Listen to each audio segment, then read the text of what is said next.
बॉलीवुड पोल खोल के नए एपिसोड में आपका स्वागत है भाई, आपका स्वागत है भाई, आपका स्वागत है। दोस्तों, अगर आपने अभी तक मेरा चैनल सब्सक्राइब नहीं किया तो कर लो, घंटी नहीं दबाई तो ज़रूर दबाओ। देखो, आप घंटी नहीं दबाओगे तो आपको नहीं पता चलेगा जब मैं नया वीडियो पोस्ट करूंगा। अगर आपको चैनल सब्सक्राइब नहीं करना तो कोई दिक्कत नहीं है, लेकिन अगर कर लोगे तो बेहतर रहेगा। दुनिया का ये ज़माना एआई का ज़माना है, सब कुछ एआई से हो रहा है और आने वाले वक्त में तो जो कुछ बचा है वो भी एआई से ही होगा। तो आज की तारीख में दुनिया भर की बड़ी बड़ी कंपनियां बहुत ज्यादा पैसा खर्च कर रही हैं एआई पर। एआई मेटा ने साइन किया है दीपिका पादुकोण को, यानी कि जब भी कोई एआई मेटा से कोई सवाल पूछेगा तो उसका जवाब मिलेगा दीपिका की आवाज में। और ये सिर्फ इंडिया में नहीं होगा बल्कि दुनिया के और भी देशों में ऐसा होगा, कनाडा में, अमेरिका में, लंदन में। और अगर मेटा एआई का ये फॉर्मूला कामयाब रहा तो आने वाले वक्त में दुनिया भर के सभी देशों में दीपिका की आवाज को ही यूज किया जाएगा। एक तरह से देखा जाए तो ये बहुत बड़ी बात है दीपिका के लिए और बॉलीवुड के लिए। बिग बॉस चल रहा है और बहुत सारे लोग ऐसे हैं जो बिग बॉस देख रहे हैं। बिग बॉस के घर में एक कश्मीर की लड़की है जिसका नाम है फरहाना भट्ट। बहुत ही तेज तर्रार लड़की है, पढ़ी लिखी है, निडर है, हौसले वाली लड़की है। उसकी वजह यह है कि बचपन से ही उसने अपने फादर को नहीं देखा, उसकी माँ ने ही उसको पाल पोस कर बड़ा किया है और जाहिर सी बात है उसको अपनी माँ के सभी सपने पूरे करने हैं। तो अगर एक लड़की ने जिंदगी में इतना स्ट्रगल किया है और अपने स्ट्रगल के साथ वो बिग बॉस तक पहुंची है तो आप अंदाजा लगा सकते हैं कि वो लड़की बहुत ज्यादा स्ट्रांग है। तो घर में एक ऐसा टास्क चल रहा था जिसमें सभी घर वालों को उनके घर वालों की चिट्ठी मिलनी थी। फरहाना को उसकी चिट्ठी मिली जो उसकी माँ ने लिखी थी, उसको पढ़ा और खुश हो गई। इसके बाद जब नीलम की चिट्ठी आई तो फरहाना ने उसको डिस्ट्रॉय कर दिया कैप्टन बनने के लिए। यानी कि एक तरह से देखा जाए तो फरहाना ने बिल्कुल ठीक किया, उसने गेम खेला, उसको कैप्टन बनना था। लेकिन ये बात घर वालों को बिल्कुल अच्छी नहीं लगी और मैं गारंटी के साथ कह सकता हूं कि जो बिग बॉस देख रहे थे शायद उनको भी ये बात अच्छी नहीं लगी होगी, क्योंकि नीलम के घर से चिट्ठी आई थी तो फरहाना ने नीलम को दे देना चाहिए था। फरहाना ने उस चिट्ठी को डिस्ट्रॉय नहीं करना चाहिए था, लेकिन जब उसने उस चिट्ठी को डिस्ट्रॉय कर दिया था तो वो विलेन बन गई थी। घर वाले भी उससे नफरत कर रहे थे और देखने वाले भी फरहाना से नफरत कर रहे थे। लेकिन घर में कुछ ऐसे लोग हैं जो बिल्कुल अकल से पैदल हैं, जिनको जरा भी अकल नहीं है, और उन्हीं में से एक है अमाल मलिक। फरहाना खाना खा रही थी, अमाल मलिक आया, उसने उसका खाना उठाया और फेंक दिया और फिर उस लड़की को कहा कि तू भी घटिया है और तेरी माँ भी घटिया है। हालांकि उसकी माँ शो में नहीं है, उसकी माँ के बारे में बात नहीं होनी चाहिए। अमाल ने किसी की भी माँ को घटिया नहीं कहना चाहिए। तो अमाल की इस एक बेवकूफी ने फरहाना को फिर से घर का हीरो बना दिया। जो लोग बिग बॉस देख रहे थे, फरहाना से नफरत कर रहे थे, उनकी सिंपैथी फरहाना को मिल गई फिर से। पहली बात तो यह कि फरहाना ने अमाल के साथ कुछ नहीं किया था, उसने नीलम की चिट्ठी डिस्ट्रॉय की थी, तो अमाल का इस बात से कोई लेना देना था ही नहीं। और दूसरी बात यह कि अगर कोई भी आदमी खाना खा रहा हो तो उसके सामने से खाना उठाकर फेंकना नहीं चाहिए, ये बहुत ही घटिया हरकत है। और उससे भी बड़ी बात यह कि फिर उसने फरहाना को गालियां दी, फरहाना की माँ को गालियां दी, फरहाना की माँ को घटिया कहा, जो बहुत ही घटिया हरकत है। कहने का मतलब यह है कि अमाल ने सारी हेट अपने ऊपर ले ली है और फरहाना को फिर से हीरो बना दिया है।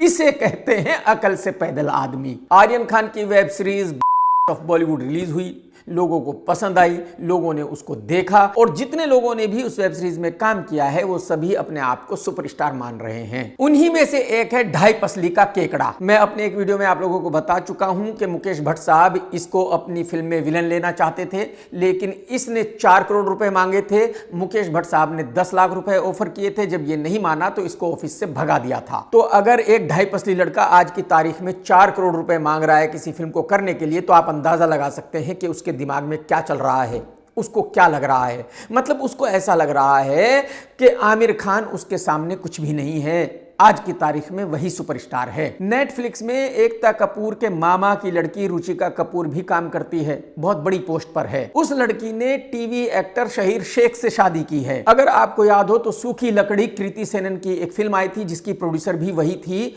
और उसमें हीरो यही लड़का था, और उस फिल्म को प्रोड्यूस किया था नेटफ्लिक्स ने। इसीलिए प्रोड्यूस किया था क्योंकि रुचिका कपूर अपने हस्बैंड को प्रमोट करना चाहती है, अपने हस्बैंड को स्टार बनाना चाहती है, जो कभी होगा नहीं। तो यही वजह है कि रुचिका कपूर नेटफ्लिक्स के ऑफिस में बैठकर किसी ना किसी निर्माता का कोई ना कोई प्रोजेक्ट अप्रूव करती रहती है। और उसमें उस निर्माता को कहकर अपने हस्बैंड को रोल दिलाती रहती है। ठीक है, करना भी चाहिए, रुचिका का हस्बैंड है तो अगर रुचिका नहीं करेगी तो कौन करेगा। आर्यन खान की वेब सीरीज को भी नेटफ्लिक्स ने ही प्रोड्यूस किया है। यही वजह है कि केकड़ा रुचिका कपूर को जानता है। तो केकड़ा आज की तारीख में सभी निर्माताओं के पास जा रहा है और उनसे कह रहा है कि आप लोग मुझे मेन लीड में लेकर कोई फिल्म बनाओ और रुचिका कपूर से मेरी दोस्ती है, मैं रुचिका को कहकर नेटफ्लिक्स में उस फिल्म को बिकवा दूंगा। हालांकि मैं गारंटी के साथ कह सकता हूं कि ये केकड़े के सपने हैं, हकीकत से इस बात का कोई लेना देना नहीं है। रुचिका उस किसी भी फिल्म को खरीदने वाली बिल्कुल नहीं है जिस फिल्म का हीरो ये ढाई पसली का लड़का होगा। तो मैं सभी निर्माताओं को आगाह करना चाहता हूं कि अगर ये आपको ऐसे ऐसे सपने दिखा रहा है तो बिल्कुल झूठ है, सरासर झूठ है। आप रुचिका को कॉल कीजिए, पहले उससे पूछिए कि क्या इस ढाई पसली आदमी की फिल्म वो खरीदेगी। अगर वो कहे कि हाँ तो इसको कोई रोल दे देना, और अगर वो कहे कि उस लुक्खे की मैं फिल्म नहीं खरीदूंगी तो फिर इसको भूल जाना क्योंकि पहले भी लुक्खा था, आज भी लुक्खा है, आगे भी लुक्खा ही रहेगा। इंग्लैंड का पीएम इंडिया आया और सीधा आदित्य चोपड़ा के ऑफिस में गया। आप अंदाजा लगाइए कि ये कितनी बड़ी बात है कि इंग्लैंड का पीएम इंडिया आता है और वो सीधा वाईआरएफ के ऑफिस जाता है और वहां पूरा दिन रहता है। और आदित्य चोपड़ा ने इंग्लैंड के पीएम से कहा कि मैं 3 बड़ी फिल्में बनाने वाला हूं इंग्लैंड में, और वो इतनी बड़ी फिल्में होंगी कि मिलियंस ऑफ डॉलर मैं वहां इन्वेस्ट करूंगा, और जब मैं वहां वो 3 बहुत बड़ी फिल्में बनाऊंगा तो इंग्लैंड के 3000 लोगों को जॉब दूंगा। कौन से इंग्लैंड के 3000 लोगों को? उनको नहीं जो इंडिया से वहां गए हैं, जॉब ढूंढ रहे हैं, जो ब्रिटिश नेशनल है उनकी बात हो रही है। और इंडिया में इस बात की भले ही कोई भी वैल्यू ना हो कि भाई एक कंपनी 3000 लोगों को जॉब देगी, लेकिन इंग्लैंड में ये बहुत बड़ी बात है क्योंकि वहां वो लोग अपने लोगों को जॉब दिलाना चाहते हैं कहीं ना कहीं। तो ये सुनकर इंग्लैंड का पीएम बहुत खुश हो गया कि भाई हमारे इंग्लैंड के 3000 लोगों को जॉब मिलेगी। हालांकि हकीकत यह है कि आदित्य चोपड़ा इंग्लैंड के पीएम को मामा बना रहा है, मामा बनाने की कोशिश कर रहा है। मामा तो नहीं बना पाएगा, ये तो गारंटी के साथ मैं कह सकता हूं, क्योंकि वो गोरे हैं, इतने बड़े भी उल्लू के पट्टे नहीं कि आदि चोपड़ा जैसा आदमी उनको बेवकूफ बना ले। मैं ये बात आप लोगों को कई बार बता चुका हूं कि जो ऋतिक रोशन क्रिश 4 बनाने वाला है, जिसका डायरेक्टर भी ऋतिक है, हीरो भी ऋतिक है, उसको प्रोड्यूस करने वाला था आदि चोपड़ा। और वार 2 फ्लॉप होने के बाद आदि ने ऐसा डिसाइड किया कि मैं इस फिल्म को प्रोड्यूस नहीं करूंगा। लेकिन जब इंग्लैंड के पीएम से बात हुई तो वहां आदि चोपड़ा ने ऋतिक की उस फिल्म का जिक्र किया। आदि चोपड़ा ने पीएम को बताया कि एक ऋतिक रोशन की फिल्म है जिसका बजट होगा 500 से 600 करोड़ रुपए, और उस फिल्म को बनाने के लिए इंग्लैंड के कम से कम 1000 लोगों को हम हायर करेंगे। और मैं आपको बता दूं कि किसी भी फिल्म को बनाने के लिए 1000 लोगों की जरूरत नहीं होती। अगर किसी फिल्म को इंग्लैंड में शूट किया जाएगा तो उसको शूट करने के लिए मैक्सिमम 250 लोगों की जरूरत पड़ेगी। और आदि चोपड़ा 3 फिल्में एक साथ तो नहीं बना सकता, जाहिर सी बात है, एक के बाद दूसरी, दूसरी के बाद तीसरी बनाएगा। तो जब वो वहां फिल्म बना रहा होगा उस वक्त मैक्सिमम वो ज्यादा से ज्यादा 300 लोगों को हायर कर सकता है, ना कि 3000 लोगों को। इसका मतलब यह है कि आदि सफेद झूठ बोल रहा है, इंग्लैंड के पीएम को बरगला रहा है, बेवकूफ बनाने की कोशिश कर रहा है। लेकिन ये अकेला आदि चोपड़ा नहीं है जो इंग्लैंड के पीएम को बेवकूफ बनाने की कोशिश कर रहा है। बॉलीवुड में जितने लोग भी बैठे हुए हैं वो किसी ना किसी को बेवकूफ बनाने की कोशिश करते रहते हैं। तो अब सब कुछ दारोमदार इस बात पर है कि जो आदि चोपड़ा कह रहा है उस पर इंग्लैंड की सरकार यकीन करेगी क्या? आदि चोपड़ा ऐसा कोई प्रूफ देगा क्या कि वाकई ही जो कह रहा है वो सच होने वाला है? और अगर खुदा ना खास्ता आदि इंग्लैंड की सरकार को बेवकूफ बनाने में कामयाब हो गया तो फिर आप ये समझिए कि क्रिश 4 भी बन जाएगी, क्योंकि आदि को ऐसी उम्मीद है कि ये जो 3 फिल्में वो इंग्लैंड में बनाने जा रहा है इसके इवज में वो इंग्लैंड सरकार से कम 1500 करोड़ रुपए ले लेगा। और तीनों फिल्मों का बजट 1500 करोड़ रुपए से ज्यादा का हो नहीं सकता। तो आदि को ऐसा लग रहा है कि उसकी 5 उंगली घी में है, सर कढ़ाई में है, अब करोड़ों रुपए वो आराम से घर बैठे कमा लेगा। लेकिन आदि भाई, आपको ये यकीन होना चाहिए कि KRK बैठा हुआ है और इंग्लैंड में ही बैठा हुआ है, तो KRK फुल कोशिश करेगा कि आपका झूठ ना चले, आपका कुछ भी ना हो पाए इंग्लैंड में। समझ रहे हो क्या नहीं समझ रहे हो? बॉलीवुड में एक एक्टर है जो साइड रोल किया करता है, उसका नाम है अन्नू कपूर। अन्नू किसी के साथ पॉडकास्ट कर रहा था, जब उससे तमन्ना भाटिया के बारे में पूछा गया, यानी कि तमन्ना फैली हुई के बारे में पूछा गया, तो अन्नू ने दांत पीसते हुए कहा, क्या है क्या मलाई मक्खन दूध जैसा बदन है उसका। और आप यकीन कीजिए इस भाई साहब की उम्र 60 साल से ज्यादा की है। तो अन्नू का ये रिप्लाई देखकर बहुत सारे लोग भौचक के रह गए हैं। उनकी समझ में नहीं आ रहा है कि ये आदमी एक शैतान की तरह कैसे बात कर सकता है। तमन्ना भाटिया के बदन के बारे में ये ऐसे कैसे बात कर सकता है। और चलो मेरे जैसा आदमी ऐसी कोई बात कह भी दे तो समझ में आता है। अन्नू कपूर वो है जो बॉलीवुड में बहुत सारी फिल्मों में काम करता है, बॉलीवुड का हिस्सा है, तो अन्नू को ऐसी बात बिल्कुल नहीं कहनी चाहिए थी। कपिल शर्मा ने कनाडा में कैफे खोला है, उस पर 2 बार फायरिंग हो चुकी है और अब फिर से तीसरी बार टकले कपिल के कैफे के ऊपर फायरिंग हुई है और इस बार जिम्मेदारी ली है बिश्नोई गैंग ने। बिश्नोई का कहना यह है कि पहले 2 बार जो फायरिंग हुई थी उससे बिश्नोई का कोई लेना देना नहीं था। इस बार जो फायरिंग हुई है उससे बिश्नोई का लेना देना है, क्योंकि बिश्नोई को 10 करोड़ रुपए चाहिए टकले कपिल से। टकले कपिल ने जबरदस्ती मुसीबत अपने गले में डाल ली है। इसने पैसे कहां से कमाए? इंडिया से। ट्रांसफर कहां किए? कनाडा में। इन्वेस्ट कहां किए? कनाडा में। कैफे कहां खोला? कनाडा में जाकर। इसको ऐसा लगता था कि भाई इंडिया में तो कोई भी प्रॉब्लम हो सकती है, कनाडा में कोई प्रॉब्लम नहीं होगी। इस लुक्खे मीठे टकले को यह नहीं पता कि भाई साहब इंडिया में तो तू फिर भी बच जाता, लेकिन कनाडा में नहीं बच पाएगा। ये 10 करोड़ रुपए तो बिश्नोई को देने ही पड़ेंगे। यानी कि तूने बड़ी लकड़ी ले ली बेटा।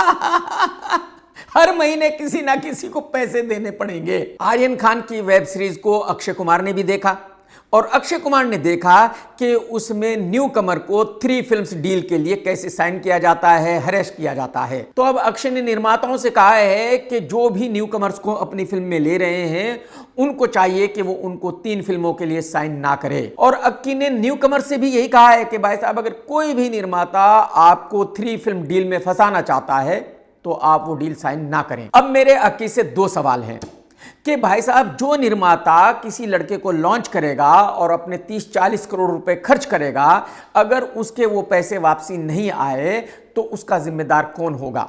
वो पैसे आप दोगे क्या? आप तो किसी को अपना बुखार भी नहीं दोगे। 30-40 करोड़ रुपए की तो बहुत दूर की बात है। और अगर आप इतने भले आदमी हो, इतने अच्छे आदमी हो, तो जो भी न्यू कमर्स हैं, जो अच्छे हैं, डिजर्व करते हैं, जो हीरो बन सकते हैं, उनको आप लॉन्च कर दो। आपके पास तो बहुत सारे पैसे हैं और ये भी मैं 100% गारंटी के साथ कह सकता हूं कि आप ऐसा कभी नहीं करोगे। जैसे कि मैंने कहा कि आप तो अपना बुखार भी किसी को नहीं देते, अपने पैसे किसी के ऊपर खर्च करोगे, ये तो हो ही नहीं सकता। अब मेरा दूसरा सवाल अक्की से ये है कि भाई साहब आप तो स्टार बन गए, आप तो इतनी सारी फिल्में कर चुके, आप तो कम से कम 20-25 हजार करोड़ रुपए कमा चुके हो, तो जो न्यू कमर्स हैं अगर वो 3 फिल्म डील पे साइन नहीं करेंगे तो कोई निर्माता उनको लॉन्च नहीं करेगा, तो उनको काम नहीं मिलेगा। तो जाहिर सी बात है वो तो जिंदगी भर भटकते रहेंगे। तो अगर वो जिंदगी भर भटकते रहेंगे तो इसका जिम्मेदार कौन है? क्या आप उनकी कोई हेल्प करेंगे? वो आप करोगे नहीं। तो मेरे भाई ऐसी बात पर ज्ञान मत दो जिसमें आप कुछ नहीं कर सकते।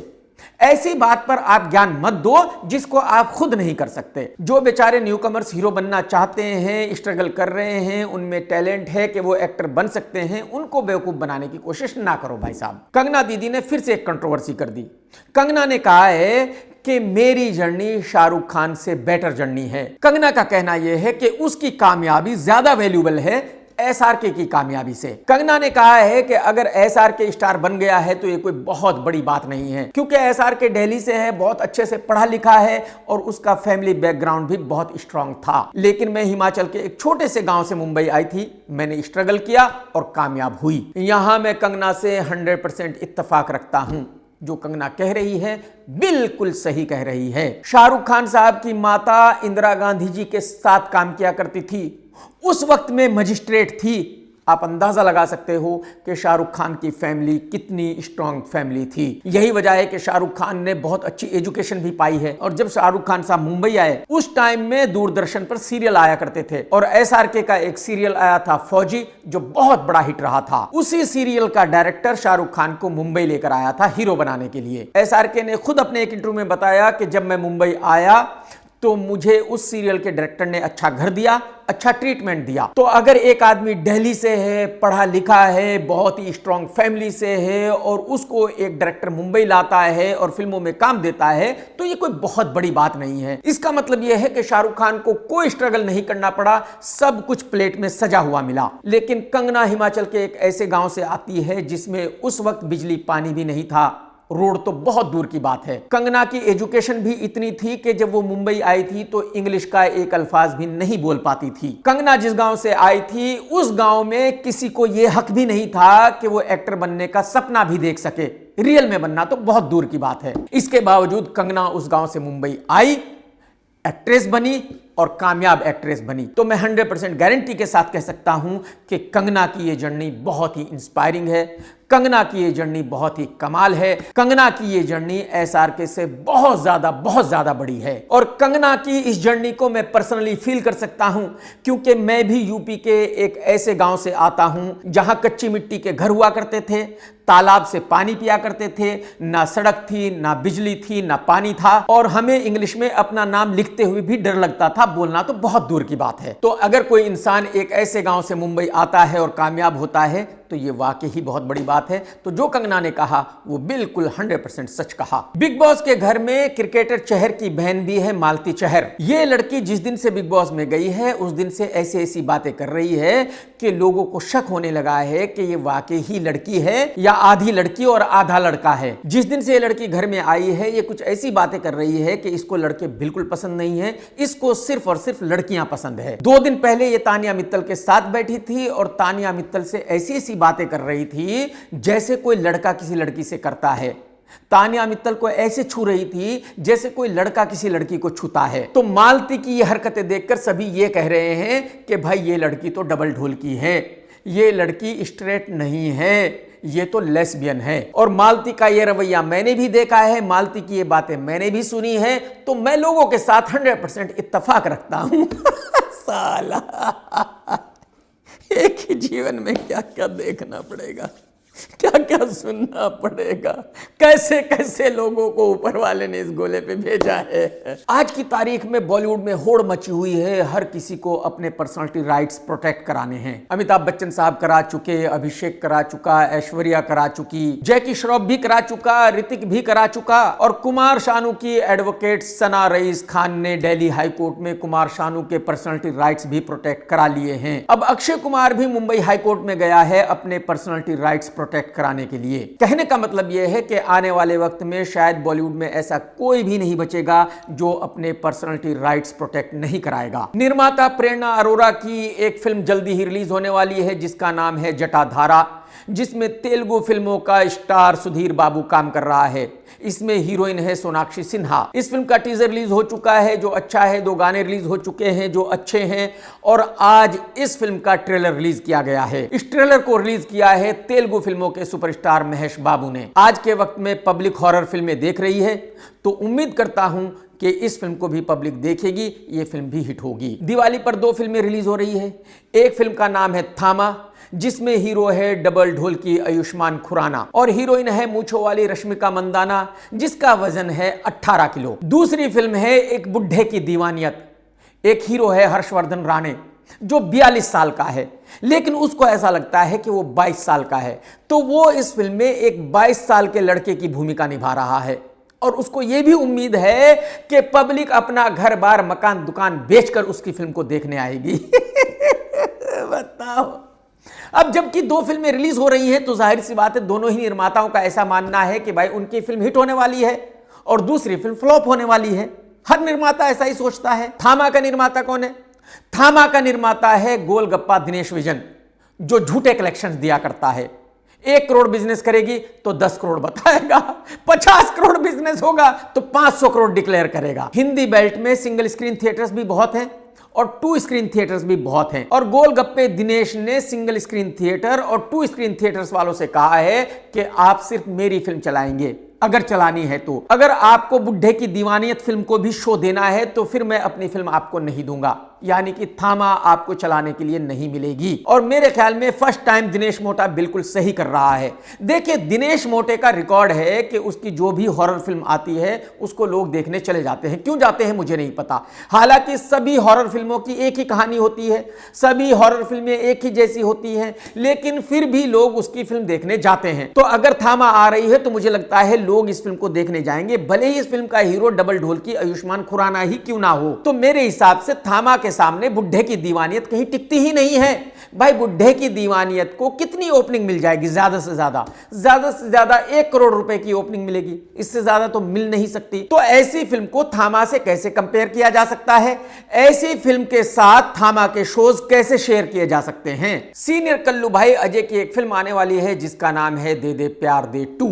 इस फिल्म की हीरोइन है माल की बहुत बड़ी शौकीन रकुल। ट्रेलर देखकर पता चलता है कि फिल्म की कहानी यह है कि रकुल को अजय से प्यार हो जाता है और अजय रकुल के फादर आर माधवन से ज्यादा उम्र का है। तो जब रकुल अपने माँ बाप को यह बात बताती है कि भाई मुझे एक बूढ़े आदमी से प्यार हो गया है जिसका डिवोर्स हो गया है, तो उनको यह बात बिल्कुल पसंद नहीं आती। रकुल के माँ बाप कहते हैं कि कोई दिक्कत नहीं है, हम पढ़े लिखे लोग हैं और हमें इस बात से कोई प्रॉब्लम नहीं है कि भाई जिससे तुम्हें प्यार हुआ है उसकी कितनी उम्र है, कितनी भी रहने दो, आप खुश हो, बात खत्म। अब ऐसी फिल्म की आगे की कहानी क्या हो सकती है? यही कि भाई जब लड़का लड़की के पेरेंट्स से मिलने आता है तो बहुत ही अजीब लगता है कि यार वो तो लड़की के फादर से भी बड़ा है। कहीं गाना चलता है मैं क्या करूं यार मुझे बुढ़ा मिल गया वगैरह वगैरह। अब एंट्री होती है जावेद जाफरी के बेटे मीजान जाफरी की और ये लड़का रकुल की उम्र का है। तो जाहिर सी बात है रकुल के पेरेंट्स चाहते हैं कि वो इस लड़के से शादी करे। तो बस आगे की पूरी फिल्म में यही कंफ्यूजन है कि भाई क्या होगा,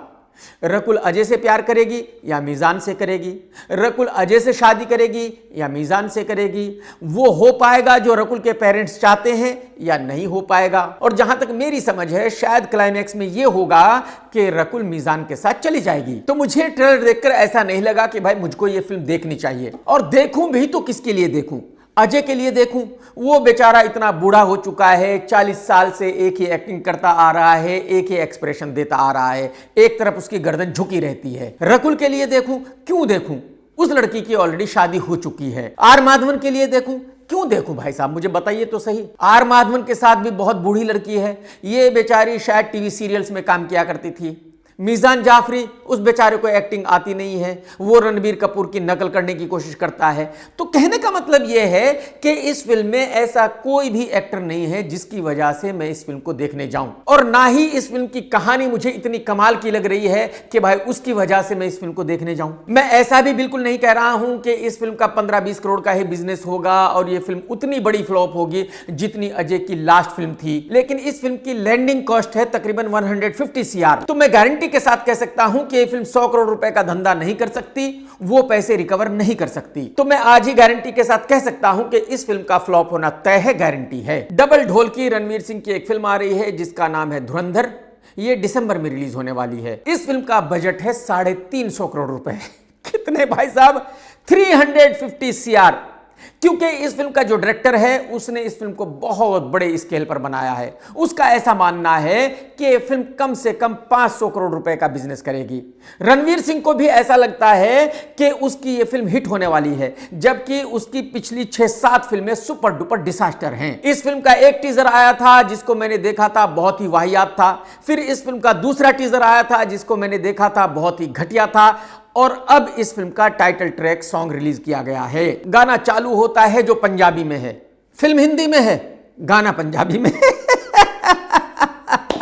खूब गोलियां चल रही है, रणवीर सिंह आता है, उसका लुक बिल्कुल वही है जो एनिमल में रणबीर कपूर का था। ठीक उसी तरह सिगरेट पीता जा रहा है जैसे रणबीर कपूर एनिमल में जाता है। और अगर आपको याद हो तो एनिमल में भी एक ऐसा ही गाना था और इसी तरह के सीन थे उसके बैकग्राउंड में। कहने का मतलब यह है कि रणवीर सिंह का लुक देखकर, ये गाने को देखकर मुझे ऐसा लग रहा है कि जो इस फिल्म का डायरेक्टर है आदित्य, उस बेचारे के दिमाग में ये बात पूरी तरह फिट हो गई है कि अगर उसकी फिल्म वैसी हुई जैसी एनिमल थी तो उसकी फिल्म सुपरहिट हो जाएगी। और बस यही सबसे बड़ी प्रॉब्लम है इस फिल्म के साथ। यही वजह है कि इस फिल्म का डिसास्टर होना तय है। इस फिल्म को डिसास्टर होने से कोई बचा नहीं सकता, कोई रोक नहीं सकता। मुंबई में एक जगह है डोंगरी। डोंगरी गैंगस्टर्स पैराडाइज, ये नाम है नई फिल्म का, जिसको लॉन्च किया है निर्माता संदीप सिंह ने। इस फिल्म को डायरेक्ट करेगा रेमो। रेमो कौन है? वही रेमो जिसने सलमान का कैरियर बर्बाद किया है, सलमान का कैरियर खत्म किया है, जिसने रेस 3 को डायरेक्ट किया था। अभी इस वक्त इस फिल्म के नाम का अनाउंसमेंट किया गया है, स्टार कास्ट का अनाउंसमेंट नहीं किया गया है, लेकिन नाम से ही पता चल रहा है कि यह फिल्म एक गैंगस्टर फिल्म है। और आप सभी जानते हैं कि आज की तारीख में गैंगस्टर सब्जेक्ट जो है वो बिल्कुल जीरो हो गया है। आज की तारीख में किसी को गैंगस्टर के ऊपर फिल्म नहीं देखनी है। उसकी वजह यह है कि आज की तारीख में मुंबई में गैंगस्टर्स रहे ही नहीं।